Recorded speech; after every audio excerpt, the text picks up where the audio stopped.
Okay. Okay. I want to make a helpful video. Okay.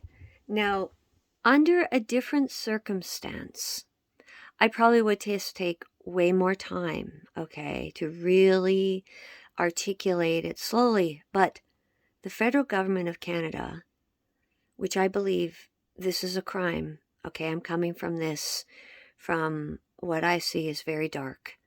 And they announced that they have purchased vaccines for children in Canada down to the age of 5, is what I have been told. Okay, so this changes everything. Okay?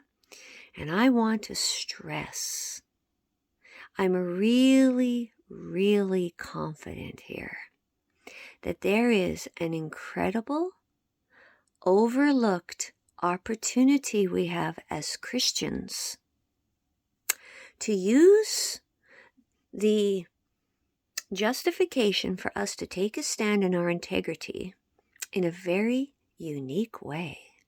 Okay? A very unique, unexpected way I never anticipated would present itself at this time. Okay? So now, what's going to happen to you when I start explaining this, possibly, is you're going to have the faith that you have, or the ideas, the conclusions, the things you've wondered about, the how. How does it happen? How do the promises of the Bible happen? Like we all got a bazillion, as Christians, even though we have a common base, this Bible, okay? We know amongst ourselves, we have a lot of different ways of wondering how all these beautiful stories are fulfilled. Okay, so what I'm saying is using all the stories, okay? There's another way of using the Bible. We can use the Bible as a societal restructuring a blueprint, okay?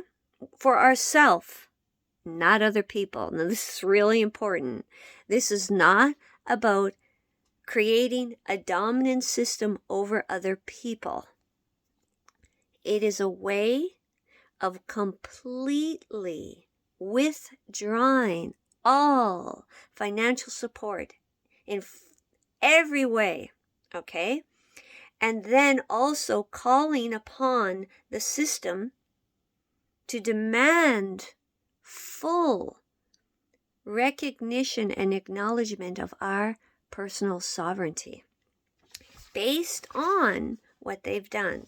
You see, when they declared the state of emergency, okay, which I say will be and is in the process of being exposed as a fraudulent tactic of modern war, the exploitation of societal trust. This is the highest order of criminal activities and crimes against humanity that we will ever probably historically observe as a species, if we can survive it. Okay? Because I personally believe this evil behavior coming from the deepest place of pure selfishness, okay, is actually triggered a man-induced potential extinction event. It's that serious. So I'm not joking anymore. Okay, but when they did what they did, they opened for a little opportunity, a narrow opportunity. The Bible calls that, the narrow door. Okay? Cramped and broad and spacious is the road leading to destruction, but narrow is the door leading to life. Well, I see this particularly unexpected secular potential argument we can use as a huge gift from God through the Bible, and I cannot stress enough that I am sure no righteous believer who helped contribute to the writing of this book would ever be offended by us using it this way to actually intervene, to possibly save the lives of millions of children. And the purity of the holy temple of the human body, and an integral, unadulterated, not genetically polluted by these drunken scientists. Okay? This is what I'm saying. So when they enacted this Emergency Act, let me read. It's very, so we clear. Now, if they hadn't done this, okay, this opportunity wouldn't be as perhaps easily to embrace. You see, the emergency is what's opened the opportunity for us as Christians to act now. So don't feel bad that we didn't see this earlier, okay? Maybe it was meant to be like this. I'm going to read the preamble. It says, and whereas the governor in council, in taking such special temporary measures, which is the Emergency Act, which is the War Measures Act rewrit, by the way, would be subject to the Canadian Charter of Rights and Freedoms, so those haven't been annulled, and the Canadian Bill of Rights, and they haven't been annulled, and must have regard to the International Covenant on Civil and Political Rights, particularly with regard to those fundamental rights that are not to be limited or abridged even in a national emergency. Okay. Now, what is one of the examples that has been violated? Which I personally believe is the whole intention. Because, like I said, this is a modern war. And it's time to be spiritual warriors for God. That's what it's time. It's time to embrace it fully. Just do it. Just do it. It's time for us to do it, okay? Here's Article 7. No one shall be subjected to torture or to cruel, inhuman, or degrading treatment like discrimination, coercion, pressure, passports, segregation, human rights violation. People, this is going to be a tribunal of the same magnitude as promised in the book of Revelation in the great judgment seat of God. Here it comes. And it's actually going to have a little tiny component in our reality. Okay? In our actual reality right now here on earth. It's coming. It says, inhuman or degrading treatment or punishment, in particular, no one shall be subjected without his free consent to medical or scientific experimentation. Okay. So I hope that you see that there is a very clear opportunity. Now, what I'm going to explain to you is the first one. How we are going to do this, or how I'm going to do this, is the way I look at the Bible is, yes, it's a compilation of beautiful stories of integrity and trust in God, okay? But it's also like an instruction manual on how people would reestablish a loving, orderly society that they could dwell within. Okay?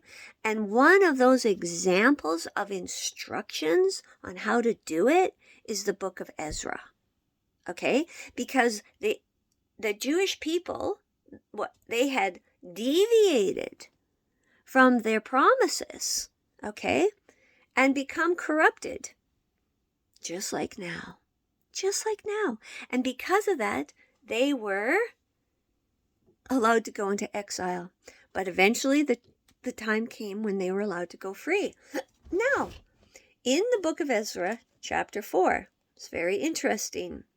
It says, let it be known to the king that the Jews who've come up from you to us have arrived at Jerusalem and are now rebuilding this rebellious and evil city. That's this civilization, okay? This whole wide world, which is supposed to be a beautiful, dedicated, spiritual place, living by our own free will, following God of our own volition, okay? That is how much freedom the Bible is promising us. And all these, anyways, I won't go into it. I'll keep reading the scripture. Now it says, what happened? These ones who've come out of captivity, are raising up its walls, the new walls.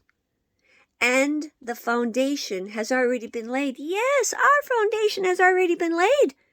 Jesus Christ, the foundation stone on which we build our entire life.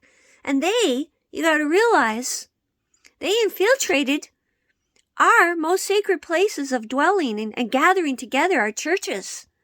They infiltrated every sacred space and attempted to contaminate and pollute it. And that's why this judgment has now come upon the world. Let it now be known to the king that if this city is rebuilt, God's city, okay, now you got to see deeper. You got to see deeper now. This is not about some literal place on a little map in some old country. This is a metaphor for us to also understand as guidance for us now. Okay? Let it be known to the king that if this city is rebuilt and its walls are raised up again, they will no longer pay taxes, tributes, or tolls. Thus, it can only result in harm to the throne. And right now, this catastrophe that is bearing down on the planet is the greatest threat to just societal order the human race will ever experience, unless we act. And we have been given, in a very unexpected way, a very authentic, real way to use this book as the foundation to argue, you could say, but not really argue, to state in plain language facts that all of these oaths, acts, promises, covenants that they have signed and sworn to, promise from their own mouths to defend, respect, and honor Christian beliefs and the Christian faith. Okay? Because they are the ones who have claimed that their authority is based on the authority of God, connected and translated through the Bible. So what we got to do is give all these heads the opportunity to soften their heart like Pharaoh and realize, for whatever reason, they've made a very serious criminal mistake in their position of authority. Okay, so even if it's their job, they probably aren't aware that they as individuals will be found guilty and liable for violating their oaths, their promises, okay? Because they're causing harm. You see, it's all about harm, and that's where the Bible is also extremely clear. As a Christian, okay, when we enter into this other alternative arrangement of governance, okay, and social order, okay, there's one other possibility. There's the one where there's the police and and they hunt down the bad guys.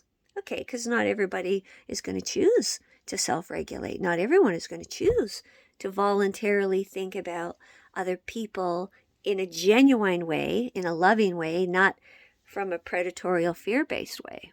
Okay? And we can actually, this is so important, people. We have a mechanism in the Bible that can actually help us stabilize civilization, bring really solid, stable order, okay? And at the same time, it can all be based on what the Bible has promised us to come. It might not be a way of looking at the fulfillment of the prophecies in a way that we ever thought we would, okay? But if we can allow ourselves to look at it this way, the amount of good that we will be able to accomplish for real in this world, in this time, could end up looking like a miracle, okay? So I want to also remind everyone, there's a reason we have that account with the 10 plagues, and each time Moses and Aaron went to Pharaoh to soften Pharaoh's heart, because the 10 plagues were not a requirement by God. You know, if it was that one way or the other, the people were going to go free. And it was only because of Pharaoh's stubbornness that the last plague and the death of the firstborn of all his children of Egypt ended up occurring. But remember, Moses, through God's guidance, said, "Let my people go a 3 days journey in the wilderness, lest they offer sacrifice to me." Well, maybe what this is an opportunity for us to help soften the heart of Pharaoh by going to each head, each position, each person who holds some kind of decision-making authority, and go to them in a very powerful way, again, also guided by Jesus Christ's own words in Matthew 18, and begin to resolve this and take our stance. And, you know, so I am trying to explain that as Christians, we can link physical actions of against the crimes that are occurring right now. Like what I'm saying, I might need to explain it a few times, but I'm telling you, it's really solid what I'm seeing here. It really is. It has oomph. It definitely has oomph, okay? So remember, perhaps if we look and allow our heart to look and not want revenge on people, not want them to be punished, not want them to suffer, okay? Even the people that we feel are to blame, okay? And if we can find that mercy and compassion that was planted in our heart because of Jesus Christ, okay?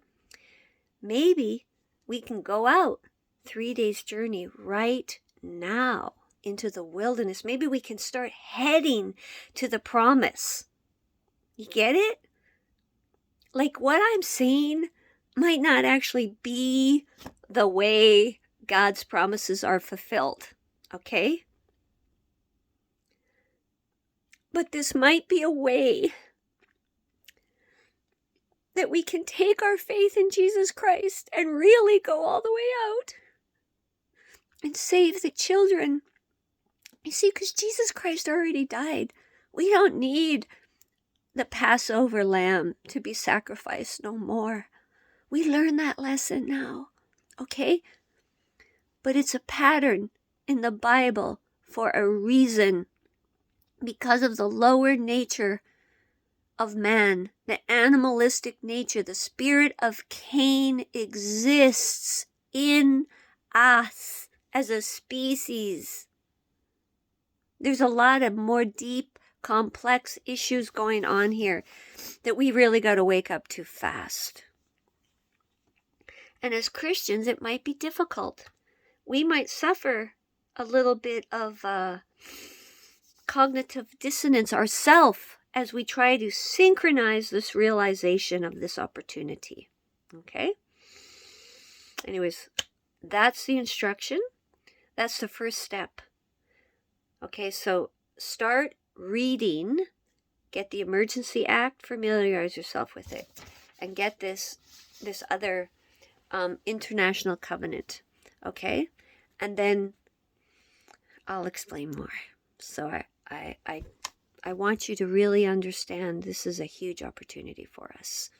And the more of us that do this and strike the heads, because there's many heads, just like that beast. You remember, it's like a friggin' monster with all these heads, like serpent's heads. I don't even know how many, 8 heads, I can't remember, okay?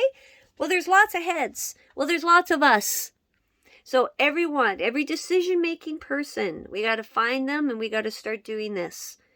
And at the same time, we might be helping them, save them from becoming a victim of a court case, okay? Because they're pawns and they're being manipulated with every type of deceptive manipulation. Okay, so this is a merciful outreach, a loving outreach. That's why I think it has more power instead of an angry, warring outreach. Okay? Because just imagine the amount of agony these people's souls will be in when they find out this was a genocide on the children. How many of them will even be able to live with themselves? The guilt. It will probably kill them. They will die of a broken heart, of shame and regret for the rest of their life. It's so bad. Okay, so that's what I'm working on. So now I'm going to go.